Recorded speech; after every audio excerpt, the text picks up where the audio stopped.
M'dzina la Atate ndi la Mwana ndi la Mzimu Woyera. Ndikulandireni abale ndi alongo pano patiyankhuleni Ambuye. Lero ndi lolemba la Mulungu wa 27 pa chaka. Ndipo ndi pa 6 Oktoba 2025. Lero tikuphunzira kuti tikhale anthu achifundo. Mawu oyamba akuchokera m'buku la Yona mutu wa 1 ndime ya 1 mpakana mutu 2 ndime ya 1 mpakana ndime ya 2 ndikuzawerenganso ndime ya 11. Amene akutiwerengera mawu oyamba ndi Adolfina Chiesa, a Malawi Catholic Community in South Africa, kuchokera ku St. Cosmos and Damian Parish, Cosmos City, Diocese ya Johannesburg. M'salimo lathu tikuphunzira makamaka tikumva za pemphero la munthu amene adali m'mavuto ndipo Mulungu adamuyankha. Mthenga wabwino ndi monga adalembera Luka Woyera mutu 10 ndime ya 25 kulekezera 37.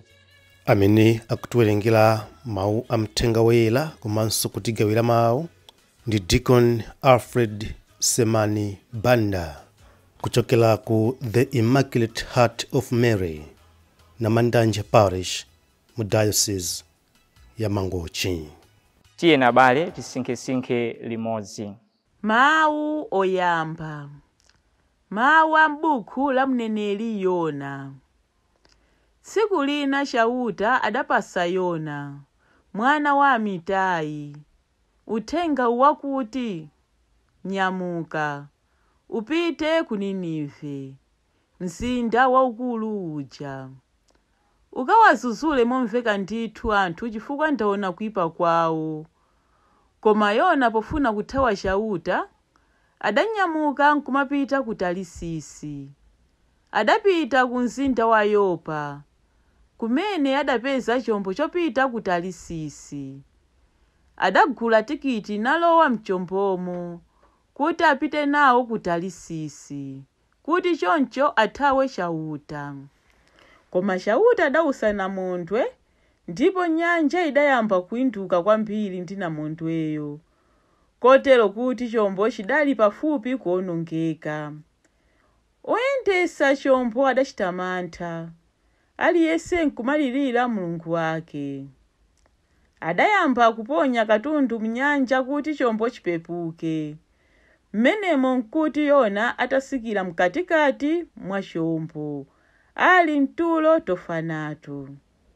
Tsono kaputeni wa chombo adafika kwa Yona uja namufunsa kuti, kodi iwe, chiyani chimenechi? Monga iwe nkumagoneti, dzuka, utame kwa Mulungu wako modandaula, mwina nkuona watithandiza kuti tisamire. Oyendesa chombo adayamba kuwuzana kuti, tiyeni tichite maere kuti tipeze amene wabweresa tsoka limeneli. Choncho adachitadi maerewo, ndipo adagwera Yona. Tsono anamufunsa kuti, tatiuza, tsoka limeneli latigwera chifukwa chayani? Umagwira ntchito yanji? Ukuchokera kuti? Kwanu nkuti? Ndiye wa mtundu wanji? Iye adayankha kuti, ndine Mheberi, ndimapembedza Chauta, Mulungu wakumwamba, amene adalenga nyanjayi ndi mtundawu. Pamenepo oyendesa chombo aja adachita mantha kwambiri, namufunsa kuti, kodi wachita chiyani? Kudziwa adadziwa kuti Yona ankathawa Chauta, poti adali atawawuza kale. Tsono adamufunsa kuti, kodi tikuchite chiyani kuti pa nyanja pakhale bata? Mmenemo nkuti namondo uja akukulira. Yonayo adawawuza kuti, chabwino, ingondiponyani mnyanjamu, mukatero nyanjayi ikhala bata. Ndikudziwa kuti walakwa ndine, nkuona namondweyu akukuvutani chotere. oyendesa chombo adayesesa kupalasa kwambiri kuti abwerere ku mtunda, koma adalephera ndithu, poti mafunde ankakwerera-kwerera. Tsono adatama Chauta modandaula kuti, inu Chauta, tikupemphani musalole kuti tife chifukwa cha moyo wa munthuyu. Musatizenge mlandu chifukwa cha kupha munthu wosalakwa. Zonsezi zachitika chifukwa cha kufuna kwanu, inu Chauta. Atatero adagwira Yona namponya mnyanja, pompo nyanjayo idakhala bata. Oyendesa chombo adachita mantha akulu ndi Chauta. Tsono adapereka nsembe, nalonjeza kuti azatumikira Chauta. Chauta adatuma chinsomba chachikulu kuti chimeze Yona. Motero Yonayo adakhala m'mimba mwa chinsombacho masiku 3, usana ndi usiku.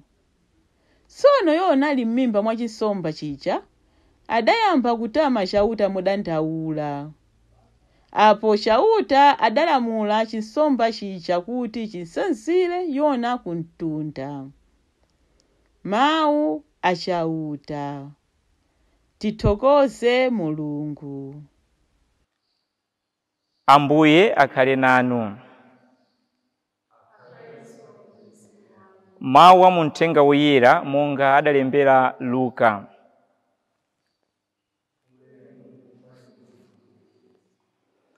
Pa nthawi yomweyo, kaswiri wina wa malamulo adayimirira kuti ayese Yesu. Adamufunsa kuti, aphunzitsi, kodi ndichite chiyani kuti ndikhale ndi moyo wosatha? Yesu adati, kodi m'malamulo mudalembedwa chiyani? Mumawerengamo zotani? Iye adayankha kuti, uzikonda Chauta Mulungu wako ndi mtima wako wonse, ndi moyo wako wonse, ndi mphamvu zako zonse, ndi nzeru zako zonse, ndiponso mnzako monga momwe umazikondera iwe wemwe.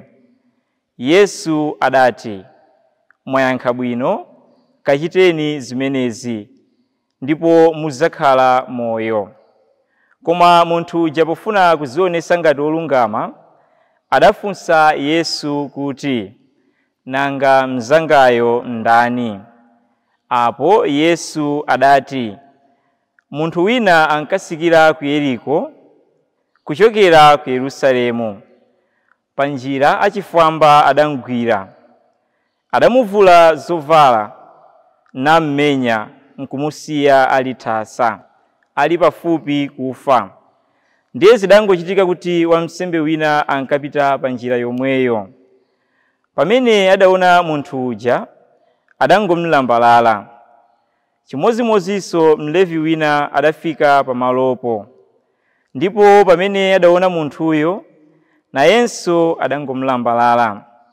Koma Msamariya wina ali pa ulendo wake, adafika pamalo pomwepo. Pamene adaona munthu uja, adamumvera chisoni. Adabwera kwa uvulalayo nathira mafuta ndi vinyo pa mabala ake nkuwamanga. Atatero, adamkweza pa bulu wake, nkupita naye ku nyumba ya alendo, namsamalira bwino. Mmawa mwake adatulusa ndalama 2 za siliva, nazipereka kwa mwini nyumba ya alendoyo. Adamuwuza kuti, msamaleni bwino, ndipo mukamwazanso ndalama zina, ndizakubwezerani pobwera. Tsono Yesu adafunsa kaswiri wa malamulo uja kuti, inu pamenepa mukuganiza bwanji? Mwa anthu atatuwa, ndani adakhala ngati mnzake wa munthu uja achifwamba anamugwirayo? Iye adati, amene adamuchitira chifundo uja. Apo Yesu adamuwuza kuti, pitani tsono nanunso muzikachita chimozimozi. Mthenga wa Ambuye.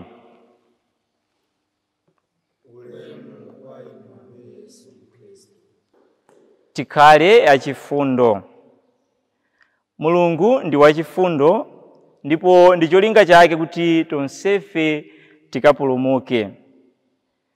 Koma muona kunena kuti ngakhale cholinga chake ndi choti tonsefe tikapulumuke, adatilenga ndi ufulu. Ndipo ufulu umenewu umatipangisa inu ndi ine kuvomera kapena kukana kupulumuka. Mawu a lero sono akutikumbusa zimene Mulungu akuyembekezera kwa inu ndi ine ngati tikufuna kuti tikapulumuke. Akutiphunzitsa kuti kuthandiza mnzathu makamaka osowa ndi imodzi mwa njira zotithandiza inu ndi ine kupeza chipulumutso. Tikayang'ana madera amene inu ndi ine tikuchokera, tikayang'ana ku mpingo kumene inu ndi ine timapemphera, miphakati imene inu ndi ine tikuchokera, tikayang'ana masukulu amene inu ndi ine timaphunzira, tiona kunena kuti malo onsewa muli anthu ambiri ovutika amene akusowa thandizo lathu, amene angathe kuyamika Mulungu titawapasa zija zimene ife pa moyo wathu wa siku ndi siku sikuzisowa kwambiri.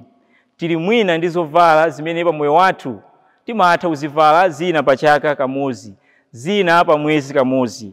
Zimene zija titawathandiza nawo anzathu ena angathe kutamanda Mulungu, angathe kuyamika Mulungu. Tiona kunena kuti kunja kuli achikulire ambiri amene akusowa pogona, akusowa chakudya, ndipo sakuziwa mmene angathe kupezera mwina fertilizer munyengo ino makamaka imene tikukonzekera ya zaulimi. Amene aja akusowa thandizo lathu.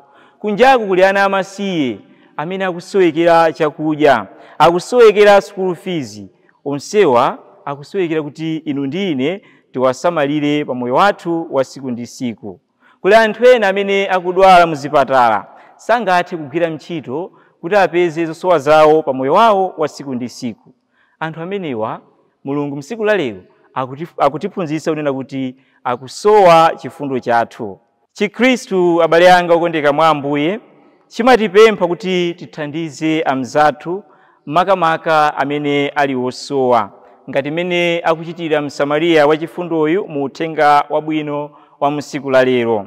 Choncho tizifunse abale anga okondeka mwa Ambuye, ndikodi mu uthenga wabwino umene wawerengedwa mu siku la lero, ine ndingaziyelekeze ndi ndani mu uthenga umenewu? Ndi chifukwa chiyani sindine munthu wachifundo? Kodi ndikusowa zinthu zochuluka bwanji pa moyo wanga wa siku ndi siku kuti ndiyambe kuthandiza anthu osowa? Abale, pogwira ntchito zachifundo sikuchuluka kwa zinthu kumene kumafunika ayi, koma kukhala nawo mtima wokhuzidwa ndi mavuto a mzathu, kukhala nawo mtima wokonzeka kuwathandiza anzathu amene akuvutika.